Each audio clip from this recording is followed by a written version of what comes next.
మోకాళ్ల నొప్పులు, gas, gut health వంటి సర్వ రోగాలకు నివారణి అరుణ యోగా ఆముదం.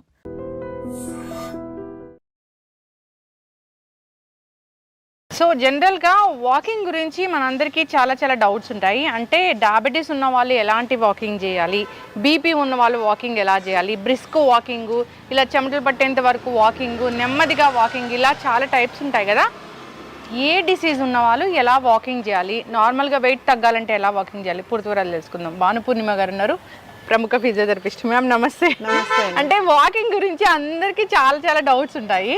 అంటే షుగర్ ఉన్న వాళ్ళు వాకింగ్ అనేది ఎట్లా చేయాలి? జనరల్ గా షుగర్ ఉన్న వాళ్ళకి వాకింగ్ కంపల్సరీ, ఎందుకంటే వాకింగ్ అనేది మొత్తం హోల్ బాడీకి ఎక్సర్సైజ్ అవుతుంది. అది ఏంటంటే షుగర్ని రెగ్యులేట్ చేయడానికి హెల్ప్ చేస్తుంది. సో వాకింగ్ చేయాలి అంటే అంత రెగ్యులేట్ అవ్వడానికి మనం చేసుకోవాలి అంటే కొంత అంటే రెగ్యులర్గా మనం చేసే వాకింగ్ అంటే మనము అంటే ఏదైనా పని మీద నడుచుకుంటూ వెళ్ళడము అనేది కాకుండా కొంచెం మన బాడీ అంతా కదిలేటట్టు, సో షోల్డర్స్ అంటే ఆర్మ్ మూవ్మెంట్ ఉండేటట్టు, లెగ్స్ కూడా కొంచెం ఫాస్ట్ గా ఉండేటట్టు వాకింగ్ కరెక్ట్ చేసుకుంటే మనకి అది కరెక్ట్ గా ఉంటుంది. షుగర్ ఉన్న వాళ్ళు సో ఎంత టైమ్ ఆఫ్ వాకింగ్ చేయాలి, ఎట్లా స్టార్ట్ చేయాలి అసలు వాళ్ళు వాకింగ్ స్టార్ట్ చేసే ముందు కొంత వార్మప్ అనేది అంటే చాలా ఇంపార్టెంట్ అండి. Any kind of exercise. ఇప్పుడు వాకింగ్ నార్మల్ గా మనం చేస్తాం కదా, సో అలాగా అంటే స్పెసిఫిక్ గా మనం పార్క్ లో వాక్ చేయడానికి వెళ్లే ముందు చిన్నగా కొంచెం స్ట్రెచ్చింగ్ చేసుకోవడము, ఇలా కొంచెం చిన్న వార్మప్స్ అవి చేసుకొని తర్వాత యాక్చువల్ వాకింగ్ లోకి వెళ్తే ఇంజరీస్ అవి అవ్వకుండా ఉంటాయి. అంటే పట్టేయడము, లేకపోతే వాకింగ్ చేసేటప్పుడు మనకి కండరాలు పట్టేసాయి, ఇలాంటి కంప్లైంట్స్ అనేవి లేకుండా మనం చూసుకోవచ్చు. ఓకే, ఇప్పుడు ఒకసారి చూపించండి. షుగర్ ఉన్న పేషెంట్స్ ఇది ఇలాంటి రోడ్ లో వాక్ చేయాలంటే ఎట్లా వాక్ చేయాలి? ఇలాంటి రోడ్లో కంటే కూడా నేను అంటే న్యాచురల్ సర్ఫేస్ ఉన్నవి అండ్ రోడ్ అయినా పర్వాలేదు, కానీ సర్ఫేస్ అనేది ఈవెన్గా ఉండేటట్టు చేసుకోవడం బెటర్.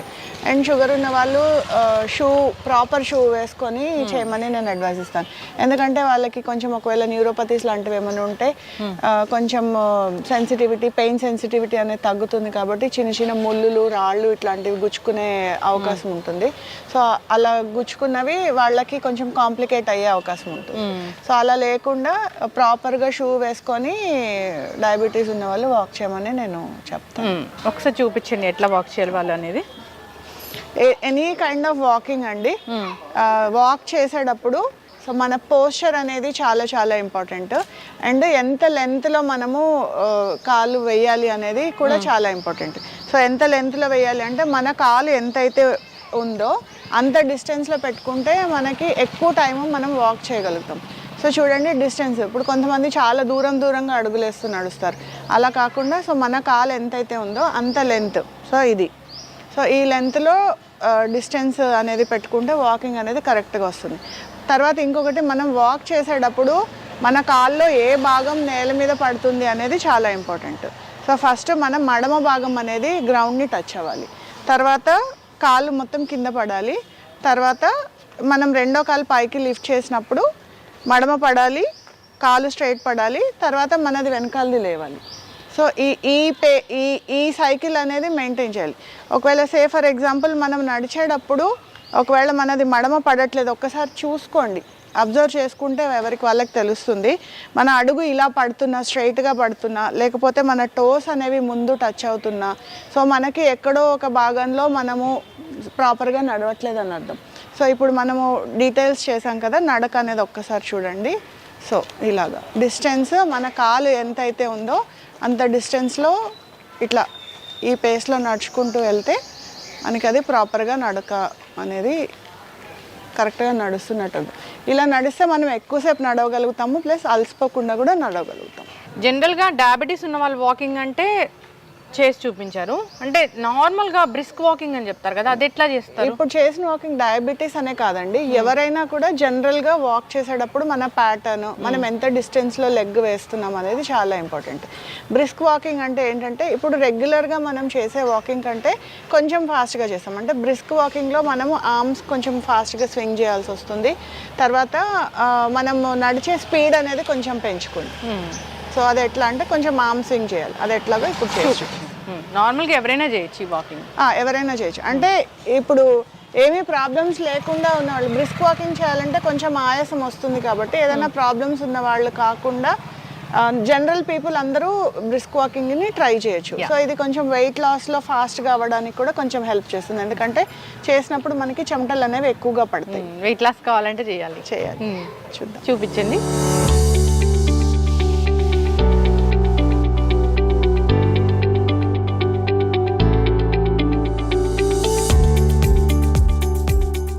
సో జనరల్గా డయాబెటీస్ వాకింగ్ చెప్పారు, బ్రిస్క్ వాకింగ్ చెప్పారు. అంటే బ్రిస్క్ వాకింగ్ అంటే వెయిట్ లాస్ అవుతారు దాంతోనే. సో కార్డియో ఇష్యూస్ ఉంటాయి, వాళ్ళు ఎలా వాక్ చేయాలి? సో కార్డియో ఇష్యూస్ ఉన్న వాళ్ళు ఇప్పుడు ముందు మనము జనరల్ వాకింగ్లో చెప్పిన జాగ్రత్తలన్నీ తీసుకోవాలంటే డిస్టెన్స్ మెయింటైన్ చేయడము అదంతా. కాకపోతే కార్డియో ఇష్యూస్ ఉన్న వాళ్ళు చెమటలు పట్టకుండా వాక్ చేస్తే బెటర్. అంటే సడన్గా ఒకవేళ కొలాప్స్ అవ్వడము ఇలాంటివి జరగకుండా చూసుకోవచ్చు. రెగ్యులర్గా వాక్ చేసే అంటే ఎంత పేస్లో మీరు కంఫర్టబుల్ ఉన్నారో ఆ పేస్లో నడుచుకుంటూ వెళ్తాం బెటర్. ఇప్పుడు జనరల్గా వాకింగ్ అనగానే నార్మల్గా మనం నడిచే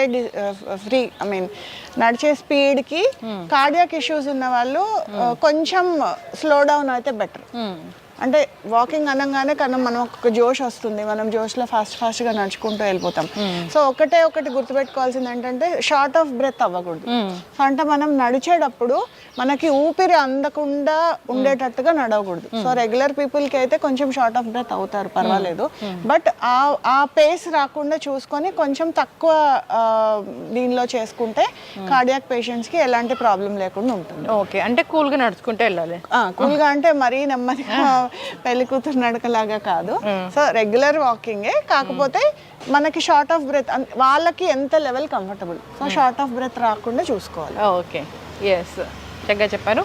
జనరల్గా ఎక్కడైనా కానీ వాకింగ్ చేసేటప్పుడు వాకింగ్ షూ వేసుకుంటేనే కంఫర్ట్గా ఉంటాము. అవును. సో ఇంకా వాకింగ్ జాగింగ్ ఈ రెండింటి మధ్య డిఫరెన్స్ ఏంటి అసలు? వాకింగ్, జాగింగ్, రన్నింగ్, సో ఈ 3 దీంట్లో ఉంటాయి. సో వాకింగ్ అంటే మనం తెలుసు, సో మనం రెగ్యులర్గా వాక్ చేస్తాం. సో జాగింగ్ అంటే ఏంటంటే మొత్తం అంటే ఎంటైర్ బాడీని మనము పైకి చేస్తాం. సో ఎగ్జాంపుల్ జాగింగ్ అంటే ఇట్లా ఉంటుంది. సో ఇది జాగింగ్. రన్నింగ్ అంటే మనం పరిగెత్తడం. సో ఇప్పుడు ఎవరైనా ఫిట్నెస్ కోసము జాగింగ్ ఇది చెయ్యాలి అనుకున్నప్పుడు జాగింగ్ కంటే కూడా నేను రన్నింగ్ చేయమని అడ్వైస్ ఇస్తాను. ఎందుకంటే జాగింగ్ చేసేటప్పుడు మన నీ జాయింట్ ఎంత మనము జాగ్ చేసినప్పుడు మన వెయిట్ అంతా చూసాం కదా ఇట్లా అన్నప్పుడు గ్రౌండ్ నుంచి వచ్చిన ఇంపాక్ట్ డైరెక్ట్గా మన నీ జాయింట్ మీద పడుతుంది. సో నీ జాయింట్ లోపల మెనిస్కై ఉంటాయి. సో మెనిస్కస్ అది ఇంజ్యూర్ అవ్వడానికి ఎక్కువ, అండ్ మెనిస్కస్ అనేది షాక్ అబ్జార్బర్ అనమాట. ఆ షాక్ అబ్జార్బర్ దెబ్బతినే అవకాశం ఉంటుంది కాబట్టి అది మోకాళ్ళు తొందరగా అరగడానికి అవకాశం ఉంటుంది. సో ఎలా అంటే చిన్నప్పటి నుంచి అలవాటు, అంటే యాజ్ ఎ స్పోర్ట్స్ దీంట్లో అంటే చాలా హెవీగా వర్కౌట్ చేసేవాళ్ళు అలాంటి వాళ్ళకైతే జాగింగ్ ఓకే. బట్ మనము ఫ్రెష్గా స్టార్ట్ చేస్తున్నాము, లేకపోతే మన ఎనీ ప్రాబ్లమ్స్ రాకుండా మనము వర్కౌట్కి వెళ్తున్నప్పుడు ఐదర్ మనం బ్రిస్క్ వాక్ అన్నా చేసుకోవచ్చు, లేదా రన్నింగ్ చేయండి, జాగింగ్ మాత్రం అవాయిడ్ చేయండి. Okay, yes.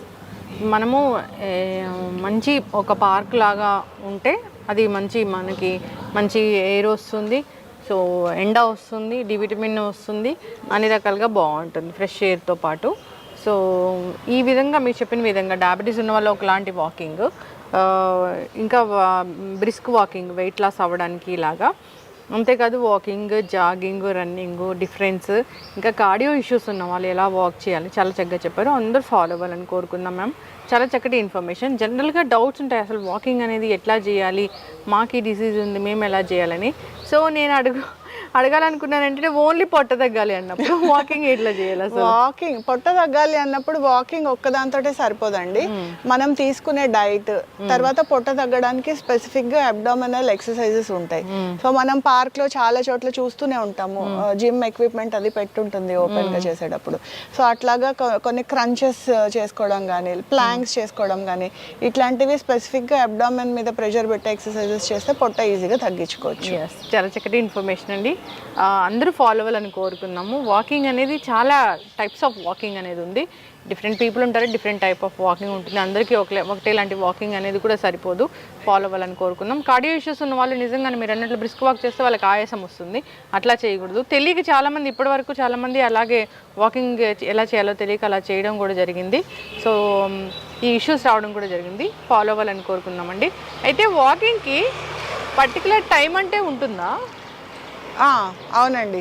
మార్నింగ్ అంటే మీరు విన్నారు కదా D vitamin. So D vitamin మన బాడీకి అందాలి అంటే ఈ మార్నింగ్ 6:30 నుంచి 7:30 ఆ టైంలో సూర్యకిరణాలు అప్పుడే మనకి లెంత్ ఉంటుంది.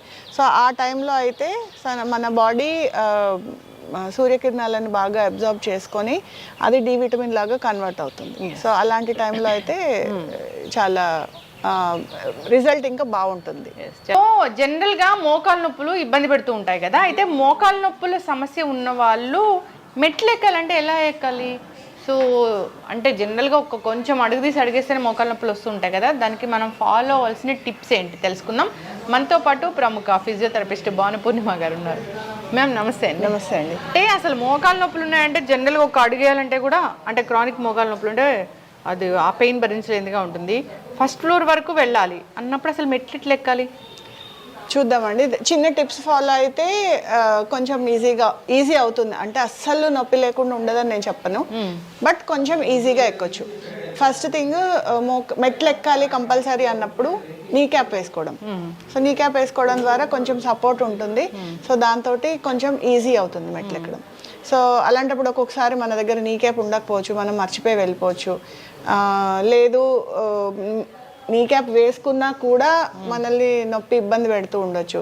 సో అలాంటప్పుడు ఏంటంటే మనం అడుగు వేసేటప్పుడు నొప్పి ఉన్న కాళ్ళు ఫస్ట్ పెట్టడం, ఎక్కేటప్పుడు దిగేటప్పుడు ఎట్లాగా ఒక్కసారి చూద్దామండి. చూసేటప్పుడు చేస్తే కొంచెం ప్రాక్టికల్గా చేస్తే కొంచెం అర్థమవుతుంది ఈజీగా.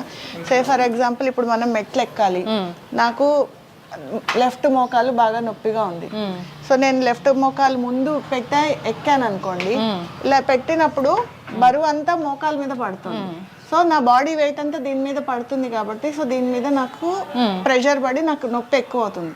సో అందుకని నేనేం చేస్తానంటే ఫస్ట్ కుడికాలు పెడతాను. కుడికాలు పెట్టి లెఫ్ట్ మోకాల్ని పైకి తెచ్చుకుంటాం. అప్పుడు దీని మీద అస్సలు ప్రెషర్ అనేది పడదు. సో ఈజీగానే. అలాగే మెట్లు ఎక్కేటప్పుడు మనం యూజువల్లీ ఇలా ఎక్కుతాం కదా, అలా కాకుండా సో లెఫ్ట్ మోకాల మీద బరువు పడకుండా రైట్ మోకాలు రైట్ లెగ్ పెట్టి లెఫ్ట్ లెగ్ పక్కకు తెచ్చుకోవడం. సో ఇలా ఎక్కితే ఏంటంటే లెఫ్ట్ మోకాల మీద నేను ప్రెషర్ అనేది కంప్లీట్ గా అవాయిడ్ చేస్తాను. సో నొప్పి లేకుండా హ్యాపీగా ఎక్కేయచ్చు. రైట్ ఉంటే లెఫ్ట్ ఒకవేళ రైట్ సైడ్ పైన ఉంటే లెఫ్ట్ లెగ్ ముందేసి రైట్ లెగ్ ని పక్కకు తెచ్చుకోండి. ఓకే. ఇప్పుడు కిచెన్ లో నిలబడి వర్క్ చేయాలి, కిచెన్ లో నిలబడి మనం కుక్ చేయాలి అన్నప్పుడు మోకాలు నొప్పులు ఉన్న వాళ్ళు అంటే ఎట్లా వాళ్ళు నిలబడ్డం? దీనికి కూడా చాలా ఈజీ టిప్ అండి. కిచెన్ లో వర్క్ చేసే వాళ్ళే కదా, ఫర్ ఎగ్జాంపుల్ ఇప్పుడు బయట ఫార్మసీస్ లో లేకపోతే షాప్స్ లో వర్క్ చేస్తూ ఉంటారు, సేల్స్ పీపుల్ ఉంటారు, వాళ్ళు కంటిన్యూస్ గా నిలబడాల్సి ఉంటుంది. అంటే ఇర్రెస్పెక్టివ్ ఆఫ్ మోకాలు నొప్పులు ఉన్నా లేకపోయినా సరే రాకుండా అవాయిడ్ చేయడానికైనా ఈ చిన్న టిప్ అండి. సో ఒక చిన్న స్టూల్ లాంటిది, ఇప్పుడు మెట్ ఎంత హైట్ అయితే ఉందో అంత హైట్ లో ఒక చిన్న స్టూల్ లాంటిది పెట్టుకొని సో వర్క్ చేసేటప్పుడు కిచెన్ లో కూడా అంతే. సో కిచెన్ లో కూడా వర్క్ చేసేటప్పుడు చిన్న స్టూల్ లాంటిది పెట్టుకొని ఇప్పుడు ఏ కాలు అయితే నొప్పి ఉందో ఆ కాలు పైన పెట్టుకోవడం. సో పైన పెట్టుకొని ప్రెషర్ అంతా వెనకాల కాలు మీద ఉంటుంది. ఓకే. సో మనం ఈజీగా కుక్ చేసుకోవచ్చు. ఇదే స్టూల్ అనుకోవాలి, ఇదే స్టూల్ అనుకొని సో దీని మీద జస్ట్ చిన్న హైట్ పెట్టుకుంటే దానివల్ల మనకి ఈజీ అవుతుంది, మన పోస్చర్ కరెక్ట్ గా ఉంటుంది. సో అంటే మనం ఇలా వంగి చేయడమో లేకపోతే మెడ ఇట్లా ఉంచి చేయడమో ఇట్లాంటి పోస్చర్ ని అవాయిడ్ చేసుకోవచ్చు. బ్యాక్ స్ట్రైట్ గా పెట్టుకొని ఇలాగా పెట్టుకొని హ్యాపీగా ఇలా కుక్ చేసేసుకోవచ్చు. ఓకే. ప్లస్ ఇంకొకటి ఇది ఇర్రెస్పెక్టివ్ ఆఫ్ నొప్పితో సంబంధం లేకుండా మార్చుకుంటుండొచ్చు ఎవ్రీ 15 minutes. నొప్పి ఉన్నా లేకపోయినా, నొప్పి ఉన్నా లేకపోయినా. సో దాంతో ఏంటంటే లాంగ్ టర్మ్ ప్రొఫెషన్లో లాంగ్ టర్మ్ నించోవాల్సి వచ్చి చేయాల్సిన వాళ్ళు ఈ టిప్ కనుక ఫాలో అయితే సో వాళ్ళ మోకాల హెల్త్ అనేది కాపాడుకోవచ్చు. ఓకే, మోకాల నొప్పులు కూడా రాకుండా చేసుకోవచ్చు. నొప్పులు రాకుండా చేసుకోవచ్చు. ఆల్టర్నేటివ్ గా అంటే ఇప్పుడు రెండు కాళ్ళ మీద ప్రెషర్ పడి కంటే ఒక్కొక్క కాళ్ళ మీద మనం ప్రెషర్ అవాయిడ్ చేస్తున్నాం. సో ఈ టిప్ ఫాలో అవటం వల్ల మన వారికోజ్ వెయిన్స్ కూడా రాకుండా చూసుకోవచ్చు. సో ఎస్, వారికోజ్ వెయిన్స్ అంటే బాగా నిలబడి చాలాసేపు నిలబడితే కూడా వారికోజ్ వెయిన్స్ అనేవి వస్తాయి. సో కంటిన్యూస్ స్టాండింగ్ ప్రొఫెషన్స్ లో ఉండే వాళ్ళకి అండ్ చాలా మంది హౌస్ వైఫ్స్ లో కూడా మనం చూస్తాం. సో ఈ వారికోజ్ వెయిన్స్ అనేవి. సో వంట చేసుకునేటప్పుడు చాలా మంచి క్వశ్చన్ ఉంటుంది. వంట చేసుకునేటప్పుడు ఎస్పెషల్లీ లేడీస్కి చాలా టైం అంతా వాళ్ళ మ్యాక్సిమం టైం కిచెన్లోనే గడిచిపోతుంది. సో అది ఇంకా కంటిన్యూస్గా వాళ్ళు నిలబడి అన్ని పనులు చేసుకోవాల్సి వస్తుంది.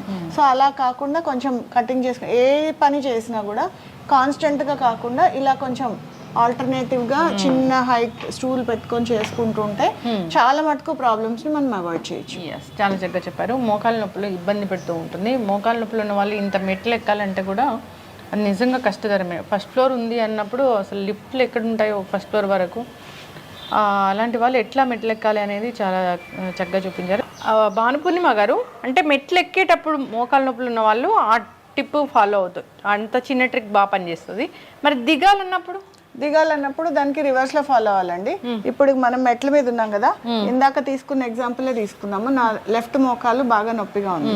సరే, నేను రైట్ కాలు ముందు పెట్టాను అనుకోండి, ఇప్పుడు నా వెయిట్ అంతా వెనకాల లెఫ్ట్ కాలు మీద ఉండిపోయింది.